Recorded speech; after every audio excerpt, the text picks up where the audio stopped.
అయితే ఈ ఫుటేజ్ ఇవంతా బయటికి రావటం పక్కన పెడితే అసలు లావణ్య కేసు ఫస్ట్ నుంచి మీరు ఫాలో అవుతున్నారు కాబట్టి ఫాలో అవ్వాల్సి వచ్చింది ఒక రకంగా. అంతే. మేము కూడా అంత కొంత ఫాలో అవుతున్నాం కాబట్టి అసలు ఈవిడ హిట్ లిస్ట్లో ఎంతమంది ఉన్నారంటే ఎంతమంది బాధితులు ఉన్నారు మీకు ఒక ఐడియా ప్రకారం? నేనమ్మా వాళ్ళలాగా ఆరోపణలు చేయలేను. నా దగ్గర ఆధారాలు ఉండి అవి చూపించగలిగిన స్టేజ్లో ఉన్నప్పుడు మాత్రమే. అదే ఆధారాలు ఉన్నవే, పేర్లు అవసరం లేదు ఇంతమందే అని సుమారు క్లియర్ కట్గా ఇప్పుడు తెలిసిన షరీఫ్, చింటూ, సరే ఇప్పుడు ఆయన ఏదో కాదు అది ఇది అంటున్నాడు. తర్వాత అంటే వీళ్ళందరూ బాధితులే. మస్తాన్ సాయి పాపం చాలా తీవ్రమైన బాధితుడు. రాజ్ తరుణ్ కన్నా చాలా తీవ్రంగా బాధింపబడ్డాడు. Literally rape and attempt murder. So అందరికన్నా తీవ్రంగా నష్టపోయింది అయితే మస్తాన్ సాయి. వాళ్ళ ఫ్యామిలీ నష్టపోయి వాళ్ళ అందరూ కూడా. ఆయన కూడా ఒకడైతే ఆత్మహత్య చేసుకున్నాడని కూడా చెప్తున్నారు కదా. అవును అవినాష్ అనే అతను. సో ఎంతమంది పోయినా ఏమైనా కూడా అందరూ అడిగే క్వశ్చన్ ఒకటే, ఈవెన్ ఎప్పుడు అరెస్ట్ చేస్తారు? మరి ఇప్పుడు డ్రగ్స్ చేస్తున్న వీడియో కూడా చూపిస్తున్నారు బయటకు వచ్చింది అంటే చెప్పచ్చు ఆవిడ ఇప్పుడు కాదు, లేకపోతే చిన్నప్పుడు అవన్నీ కూడాను. బట్ ఏమైనా చెప్పుకునే బట్ అయితే సాక్ష్యం అయితే కనబడుతుంది కదా. మొన్న ఆవిడని డ్రగ్స్ కేసులో అరెస్ట్ చేసినప్పుడు నాకు టెస్ట్ చేయలేదు కాబట్టి నా నాన్నకి లేదు అంటుంది కదా. మరి ఇప్పుడు ఇది అది డ్రగ్స్ కాదు, ఉప్పు పీలుస్తున్నాను, కర్పూరం పీలుస్తున్నాను, పాండ్స్ పౌడర్ పీలుస్తున్నాను అంటారా? సరే అది కూడా వదిలేయండి. అన్నిటికంటే ఇంపార్టెంట్ ఏంటంటే ఒక మనిషి ఇంతమందికి చెడు చేస్తూ ఇంతమంది ఆవిడ్ని అంటే కళ్ళ ముందు కనబడుతుంది. ఇప్పుడు ఆ స్విమ్మింగ్ పూల్ ఏరియాలో ఉన్న వాళ్ళు ఎవరన్నా కూడా గార్డ్స్ కానీ ఎవరన్నా కూడా ఉన్నా కూడా వాళ్ళు ఏమనుకుంటారు, రాజ్ తరుణ్ మొగుడు అని చెప్పి కేసు పెట్టి ఆయన విల్లాలోనే ఉంటూ వీళ్ళందరినీ తెచ్చుకొని అక్కడ తైతక్కలాడుతూ అంటే నేను చూడడం కాదు, అక్కడ చూసిన వాళ్ళు ఏమనుకుంటారు, ఇట్లా ఎవరితోనో పట్టుకొని వచ్చి ఎవరు లేని టైంలో ఆ స్విమ్మింగ్ పూల్ ఖాళీగా ఉన్న టైంలో అతను ఎవరినో తీసుకొచ్చి జరకాలు ఆడుతుంటే చూసేవాడికి అక్కడ ఆడున్నా మగున్నా ఆడవాళ్ళు ఉంటే ఆడదేనా ఇది ఇట్లా చేస్తుందా, ఒక పక్క ఆయన మీద కేసు పెట్టి ఇట్లా చేస్తా అని వాళ్ళకి కోపం వస్తుంది. మగాడైతే ఏమిట్రా ఇంత దారుణం, ఒక పక్కేం కేసు పెట్టి ఇంకో పక్కేం ఇట్లా చేస్తా అనుకుంటారు కదా. ఒకప్పుడు అనుకొని వదిలేసేవాళ్ళు. బట్ ఈవిడ ఇన్ని దారుణాలు నేను బయటకు వచ్చి టీవీ ఛానల్స్లో నిన్న కూడా వచ్చి నేను ఇంత మంచిదాన్ని నన్ను అందరూ అనగానే నీ మంచితనం ఏదో నిన్న మొన్న చూసిన వాడు ఉంటాడు కదా, వాడికి మండుతుంది. వెంటనే ఏం చేస్తాడు, భయ్యా ఇక్కడ ఇది ఉంది అని చెప్పి ఎవరికో చెప్తాడు, లేకపోతే ఏదో తీసి ఎవరికో పంపిస్తాడు. అదే జరుగుతుంది ఇన్నాళ్ళు. ఇప్పుడు ఆవిడ గురించి వచ్చిన సాక్ష్యాలు ఒక్కటైనా సరే అంతా వాళ్ళ దగ్గర నుంచే. వాళ్ళ అమ్మ, ఆవిడ ఫ్రెండ్స్ అయిన మస్తాన్ సాయి, చింటూ, ప్రీతి, ఆవిడ ఇంట్లో పనోడు అంతా వాళ్ళ దగ్గర నుంచి వచ్చింది కదా. సో అది జరిగేది. అంటే మనం ఎంత చెడ్డవాళ్ళం అయితే అంత ఈజీగా ప్రపంచం నిన్ను చేస్తుంది. అయితే నిన్న ఒక ఛానల్లో మీరు చెప్పినట్లు మహిళా కమిషన్ పైన మీ పైన కంప్లైంట్ ఇచ్చాను. మహిళా కమిషన్కి కంప్లైంట్ ఏముందమ్మా, ఎవరైనా ఇచ్చుకోవచ్చు, మీరు కూడా ఇచ్చుకోవచ్చు. ఇప్పటికి ఇది ఎన్నో కంప్లైంట్ అండి మీ పైన? కంప్లైంట్ ఆవిడ ఇచ్చింది అయితే ఇది రెండోది అనుకుంటా. రెండోదా? పోన్లేండి. ఓకే. ఆవిడ ఇన్ని కంప్లైంట్లు ఇచ్చింది, అది లెక్క తీస్తే ఆవిడ 50 100 ఇచ్చి ఉంటుందేమో. ఓకే. పిటిషన్ పెరిగినాయి అన్నట్టుగా. సో అది కంప్లైంట్లు ఇచ్చినవన్నీ కూడా వాళ్ళు పూర్వపరాలు చూసుకోకుండా ఆవిడ బేసికలీ ఇదిగో చూడండి నా మీద ఇటువంటి తమ్నైల్ పెట్టిన తమ్నైల్ నేను పెట్టేది నేను కాదు, ఛానల్ వాళ్ళు.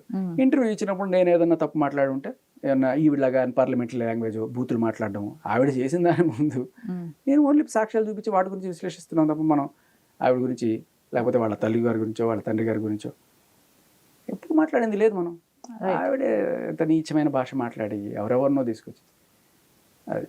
సో బేసికలీ ఆవిడకి టైం ఉంది తిరగడానికి, కంప్లైంట్ ఇచ్చుకోవడానికి. బట్ వాళ్ళకి తెలుసు మహిళా కమిషన్లో ఆల్రెడీ వీడి మీద బోల్డ్ ఫిర్యాదులు ఉన్నాయి ఆవిడ వెళ్ళేటప్పటికి. ఓహో, ఓకే. అయితే నాకున్న ఇన్ఫర్మేషన్ ప్రకారం మీకు పర్సనల్గా కూడా పర్సనల్ లైఫ్లో కూడా వచ్చి డిస్టర్బ్ చేస్తుంది. ముఖ్యంగా 9th month ప్రెగ్నెంట్ అయిన మీ వైఫ్కి కాల్స్, మిడ్ నైట్ కాల్స్, ఒక రకమైన టార్చర్. ఈవెన్ నెంబర్ బ్లాక్ చేస్తే కూడా వేరే నెంబర్స్ నుంచి కాల్, అన్పార్లమెంటరీ లాంగ్వేజ్. మరి ఇవేమీ రావా మహిళా కమిషన్ దృష్టికి?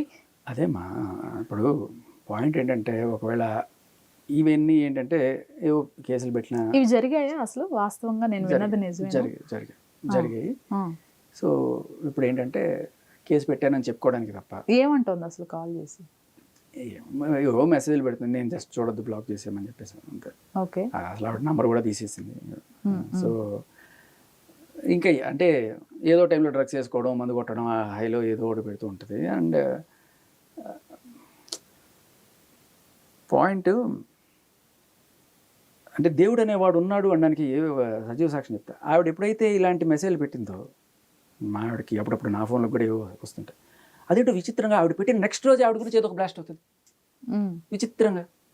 నిజంగా నాకు దేవుడు ఉన్నా అనిపిస్తుంది. ఆవిడ పెట్టింది ఆ నెక్స్ట్ రోజే అదేదో ఆడియో కాల్ లీకైంది. మళ్ళీ నాకు పెట్టింది ఆ నెక్స్ట్ రోజే ఇవి వచ్చినాయి. విచిత్రం అనిపిస్తుంది నాకు. లిటరల్లీ దేవుడు అనేవాడు ఉన్నాడు అనిపిస్తుంటుంది. అయితే ఇక్కడ ఇంకొక విషయం, ఇప్పుడు నాకున్న సోర్స్ ప్రకారం ఒక 2 రోజుల తర్వాత శేఖర్ భాష కనిపించరు. అప్పుడు పరిస్థితి ఏంటంటారు మరి? పరిస్థితి మీరు అందరు ఉన్నారు కదమ్మా, అందరు ఉన్నారు, మీకు అన్ని ఆధారాలు ఇచ్చేళ్తాను నేను. సో తట్టి అడగండి, అస్సలు భయపడకండి. ప్రతి సెంటెన్స్ విడదీసి ఇదిగో ఇది ఎందుకు మాట్లాడావు అని అడిగినప్పుడే నిజమైన జర్నలిజం. భయపడకండి, గట్టిగా అడగండి, ఎవ్వడే ఏమన్నాడు అంతే. అంటే ఇంకా ఉన్నాయి మీ దగ్గర ఆధారాలు? ఇంకా ఉన్నాయి. దేనికి సంబంధించి? అంటే తెరపై చూడండి. కాదు, ఆల్రెడీ డ్రగ్స్ వీడియో చూసేసాము, అదొక ఎవిడెన్స్ గా. ఇది చూసేసాము, ఆడియోలు ఎన్ని వినకూడదో అన్ని వినేసాము. ఇప్పుడు వీడియోలో అంతే అంటున్నారా? వింటానంటే అంటే బేసికలీ అంత అవసరం లేదనే నేను ఎప్పటికప్పుడు ఎఫ్ఐఆర్తోనే అయిపోయేదాన్ని. వాళ్ళు రారా చూపించు దమ్ముంటే, ఇప్పుడు ఈ చింటూ వచ్చారు సరే రారా చూసుకున్నాం అన్నట్టుగా వచ్చినప్పుడు తీసుకొస్తున్నాం. నాకు ఒకటి అనిపిస్తుంది, ఏదో రకంగా లైమ్ లైట్లో ఉన్నారు. వాళ్ళు వచ్చి ప్రతిసారి తిట్టించుకునే పోతున్నారు, జనాలు అందరూ పచ్చి బూతులు తిడుతున్నారు కింద. ఆఖరికి ఛానల్స్ని కూడా తిడుతున్నారు. నేను ఒక ఛానల్ ఇంటర్వ్యూ చేస్తే ఆఖరికి ఛానల్కి అన్సబ్స్క్రైబ్ చేయండి. నేను ఒక ఛానల్లో కనబడింది ఆవిడ వచ్చి ఏదో చెప్తుంటే, ఆవిడ పాప యాంకర్ ఫిక్స్ అయిపోయింది. నాకు తెలుసు మీరు అందరూ నన్ను తిడతారని తెలుసు, నన్ను బూతులు తిడతారని తెలుసు, మరి అంతమంది జనాలు తప్పు అని చెప్పి తెలుస్తుంది, ఈ ఒక్కదే ప్రపంచంలో నిజమని నమ్మి పాపం చేసింది. అని నమ్మిన నెక్స్ట్ రోజే మళ్ళీ ఇంకొక కొత్త భాగవతం బయటకు వచ్చేసింది. దేవుడు అనేవాడు ఉన్నాడు అనిపిస్తుంది నాకు. నిజంగా ఆవిడ అంది ఒక మాట, దేవుడు అనేవాడు ఉంటే తగ్గుతుంది. దేవుడు అనే ఉన్నారు కాబట్టి పాపాత్మలకు నిజంగానే ఇట్లా జరుగుతుందేమో అనిపిస్తుంది. వెంటనే ఆవిడ పాపం బయటకు వచ్చింది. అయితే కొన్ని ఛానల్స్ ఇప్పుడు ఈ వీడియోస్, ఈ ఆడియోస్కి సంబంధించి, వీటికి సంబంధించి కూడా నేను కంప్లైంట్ ఇచ్చాను. వీటి వల్ల రేపు నేను ఏదన్నా చేసుకుంటే మీదే రెస్పాన్సిబిలిటీ. మాదెందుకు, లాయర్ ఉన్నారు కదా పక్కనే కాపాడడానికి, ఆయన ఉన్నారు కదా. అప్పుడు చేసుకున్నప్పుడు ఆయనే కదా కాపాడాడు. ఇప్పుడు మీరు భలే కరెక్ట్ పాయింట్ అడిగారండి. ఆయన ఎందుకు స్విమ్మింగ్ పూల్లో కూడా వెనకాల ఉన్నాడు తెలుసా? ఈవిడ మేబీ స్విమ్మింగ్ పూల్లో దూకి ఆత్మహత్య చేసుకుంటుందని భయపడ్డాడు ఆయన. ఆ రోజు కాపాడాడు కదా. నేను కాపాడిన ప్రాణం వృధా పోకూడదు అనే ఒక మంచి ఉద్దేశంతో ఆవిడ స్విమ్మింగ్ పూల్లో ఎక్కడ మునిగి ఇలాంటిది ఏదన్నా చేసుకుంటుందో అని వెన్నంటే ఆన్సర్ ఇస్తే మీరు లేకపోతే కొంతమంది మిస్అండర్స్టాండ్ చేసుకునే అవకాశం ఉంది. మొత్తానికి మంచి పాయింట్ బయట తీశారు. You should appreciate him. Okay. అయితే ఇక్కడ ఇంకొక విషయం, ఇప్పుడు ఎటు తిరిగి వచ్చి ఇంకా వీడియోస్ ఉన్నాయి అంటున్నారు. వీడియోసా ఆడియోసా? అదొకసారి రెండు. మా వీడియోస్ దాకా వెళ్ళకూడదనే నేను అనుకుంటున్నా. ఎందుకు, ఇంకా చిన్న పిల్లలు కూడా ఉంటారు, ఎందుకు మనకి? అందుకే నేను ఓకే రామ అనుకుంటూ ఉంటే మళ్ళీ నిన్న వచ్చి సరే ఎన్నిసార్లు అదే చెప్తాను కానీ సరే నిన్న వచ్చిన వీడియోకి సంబంధించి మార్నింగ్ బ్లాస్ట్ అయిందంటారా? దేవుడు అనేవాడు ఉంటాడు. ఆల్రెడీ ఆ ఫుటేజ్ ఆల్రెడీ ఉంది, నిన్న వచ్చిన దానికి బ్లాస్ట్ చేశారంటారు. అదే ఒక క్లారిటీ ఇవ్వండి, ఎందుకంటే ఇంకెట్లా ఒక 2 days లో కనిపించరు, ఇది ఫిక్స్. ఆ తర్వాత మీరు వెళ్ళిపోయిన తర్వాత విజ్ఞులైన ప్రజలు అర్థం చేసుకుంటారు. ఇంకెన్ని వీడియోలు ఉన్నాయి, ఇంకెన్ని ఆడియోలు ఉన్నాయి మీ దగ్గర? ఎందుకమ్మా కళ్ళ ముందు కనబడుతుంది, ఎవరికైనా ఇచ్చేసి వెళ్తారా? కాదు నేను అది ఇది అని చెప్పి అంటే అప్పటికీ మళ్ళీ ఇంకొక ఎవరన్నా టీవీ ఛానల్ వాళ్ళు కూర్చోబెట్టి అవునమ్మా నువ్వు నిజమే అమ్మా అన్నప్పుడు అప్పుడు మళ్ళీ మనం అంటే నేను ఉన్నాను, బట్ ఎవరికైనా ఎంతోమందికి ఇట్లా అన్యాయం చేసినప్పుడు మంట ఉంటుంది కదా. సో ఎంతోమంది ఛానల్ వాళ్ళని కూడా బెదిరించడం ఇలాంటివన్నీ కూడా చేసినప్పుడు ఉంటుంది. సో వాళ్ళు బయటకు తీస్తారు తీయాల్సి వచ్చిన టైంలో. సరే, ఇదంతా ఓకే, మనం ఇంత మాట్లాడుకున్నాం. ఇప్పటికి ఆల్మోస్ట్ ఎన్నో ఇంటర్వ్యూలు మీరు నేను కలిసి చేసాం. అయితే I really enjoyed your interviews. చాలా చక్కగా విని అర్థం చేసుకుని ప్రశ్నలు అడుగుతారు. రియల్లీ నేను చేసిన ఇంటర్వ్యూస్ అన్నిట్లో కూడా your one of the best interviews. చక్కగా పాయింట్ చక్కగా అడిగి తెలుసుకుంటారు, ప్రశాంతమైన చిత్తంతో వింటారు, చక్కటి స్మైల్ కూడా, అంటే ఒక కాన్ఫిడెన్స్ వస్తుంది మాట్లాడడానికి మనకి. థ్యాంక్ యూ అండి. అయితే ఒక పాయింట్ మనం ఎప్పుడు డిస్కస్ చేసినా ఈ పాయింట్తోనే ఎండ్ చేస్తున్నాం. మరి ఎప్పుడు అంటారు లావణ్య అరెస్ట్?